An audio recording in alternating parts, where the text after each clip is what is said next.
అధికారం పోయిన తర్వాత వైసీపీ అధినేత జగన్ కు జ్ఞానోదయమైందా? ఇంటా బయట ఆరోపణలతో ఆయన ఆలోచన ధోరణి మారిందా? మళ్లీ పార్టీని కింది స్థాయి నుంచి బలోపేతం చేసే పనిలో పడ్డారా? సమీక్షా సమావేశాల్లో క్యాడర్ను ఉత్సాహపరిచేందుకు ఎలాంటి స్కెచ్ వేశారు? ఓల్డ్ ఫార్ములాను తెరపైకి తెస్తున్నారా? అసలు వైసీపీకి పూర్వ వైభవం తెచ్చేందుకు జగన్ అవలంబిస్తోన్న వ్యూహమేంటో లెట్స్ వాచ్ ది స్టోరీ. అధికారం పోయిన తర్వాత ఉక్కిరిబిక్కిరవుతున్నారు మాజీ సీఎం జగన్. కొత్తగా జగన్ పై ఎలాంటి కేసులు పెట్టకపోయినా వైసీపీ ప్రభుత్వంలో ఉన్నప్పుడు పార్టీలో కీలకంగా వ్యవహరించిన పలువురు నేతలు, వారికి సహకరించిన అధికారులపై ఇప్పుడు అవినీతి ఆరోపణలు, కేసులు నమోదవుతుండటం అధినేతను ఇరకాటంలో పడేస్తోంది. నేతలపై కేసులు, అధికారులపై వేటు, ఇవన్నీ తట్టుకోలేక పలువురు నేతలు వలసపోవటం మొదలుపెట్టారు. అసెంబ్లీ ఎన్నికల్లో వైసీపీకి ఎదురైన దారుణమైన ఓటమితో ఇప్పటికీ లీడర్, క్యాడర్ అంతా నిరాశ, నిస్తేజంలో ఉండిపోయింది. చివరికి ఏపీలో వైసీపీ ఉందా అనే స్థాయికి వచ్చేసింది అంటే అతిశయోక్తి కాదు. ఏ ప్రభుత్వానికైనా అభివృద్ధి, సంక్షేమం రెండు కళ్ల లాంటిది.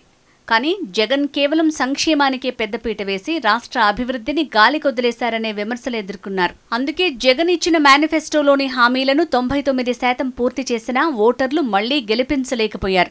దీంతో పాటు వాలంటీర్ వ్యవస్థ కూడా వైసీపీని ఓ రకంగా దెబ్బతీసిందనే చెప్పాలి. వాలంటీర్ సిస్టంతో క్యాడర్, నేతలకు పని లేకుండా చేశారు. ఫలితంగా ఎమ్మెల్యేలు, కింది స్థాయి ప్రజాప్రతినిధులు ప్రజలకు చేరువ కాలేకపోయారు. వీటితో పాటు నియోజకవర్గాల్లో ఎమ్మెల్యేల ధనదాహం కూడా పార్టీకి మైనస్ పాయింట్ అని చెప్పాలి.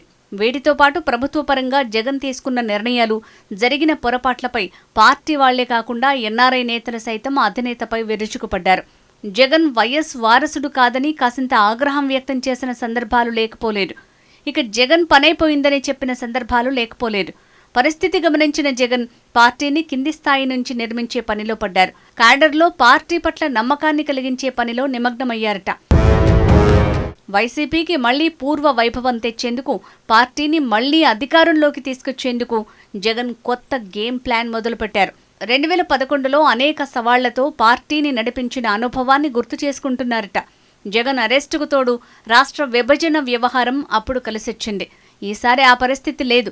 గడిచిన 5 ఏళ్లలో రాష్ట్రాన్ని సర్వనాశనం చేశారనే అపవాదు మూటగట్టుకుంది వైసీపీ. ఫలితంగా ట్రిపుల్ డిజిట్ నుంచి కనీసం ప్రతిపక్ష హోదా కూడా లేకుండా ఏపీ ఓటర్లు చేశారు. అయితే ఓటమి కారణాలను పక్కన పెట్టేసి తిరిగి కార్యకర్తలను యాక్టివ్ చేయాలని భావిస్తున్నారు జగన్. ఉమ్మడి జిల్లాల వారీగా సమీక్షా సమావేశాలు నిర్వహిస్తున్నారు జగన్. ఓటమితో ఢీలా పడిన కార్యకర్తలకు ఉత్సాహపరిచే ప్రయత్నం చేస్తున్నారు. కూటమి ప్రభుత్వ వైఫల్యాలను ప్రజల్లోకి బలంగా తీసుకువెళ్లాలని, కష్టాల్లో ఉన్నప్పుడే నాయకత్వ లక్షణాలు తెలుస్తాయని పార్టీ శ్రేణులకు దిశానిర్దేశం చేస్తున్నారు. జనవరి నెల చివరి నుంచి ప్రతి జిల్లాలో 2 రోజుల పర్యటన ఉండేలా ప్లాన్ చేస్తున్నారట. కార్యకర్తతో మాట్లాడతానని స్పష్టంగా చెప్పారు జగన్. కూటమి ప్రభుత్వంతో ఇబ్బందులు పడుతున్న వారికి పార్టీ అండగా ఉంటుందని భరోసా ఇచ్చారు. కార్యకర్తలకు టాప్ ప్రయారిటీ ఇవ్వాలి అన్నది అధినేత ఆలోచన. వైసీపీ వీడిన వారి స్థానంలో కొత్తగా నేతలను ఎంపిక చేయనున్నారు. వచ్చే ఎన్నికల నాటికి పార్టీకి, కార్యకర్తలకు మధ్య గ్యాప్ లేకుండా సెట్ చేసే పనిలో పడ్డారు జగన్. జగన్ మాటల్ని ఆసక్తిగా గమనించిన క్యాడర్ వాయిస్ మరోలా ఉంది. గతంలో నమ్మి మోసపోయామని అంటున్నారు కొంతమంది నేతలు. ఉన్నదంతా ఖర్చు పెడితే వాలంటీర్ల వ్యవస్థను తీసుకొచ్చి తమను నట్టేట ముంచారని అంటున్నారు మరికొంతమంది. మళ్లీ అధికారంలోకి వస్తే ఆ వ్యవస్థను తీసుకురారనే నమ్మకం ఏంటని అభిప్రాయపడుతున్నారు కొంతమంది.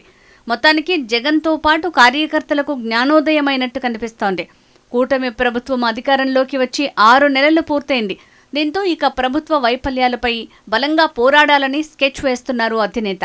తాడేపల్లి ప్యాలెస్కే పరిమితం కాకుండా జిల్లా టూర్లతో క్యాడర్కు చేరువ కావాలని చూస్తున్నారట.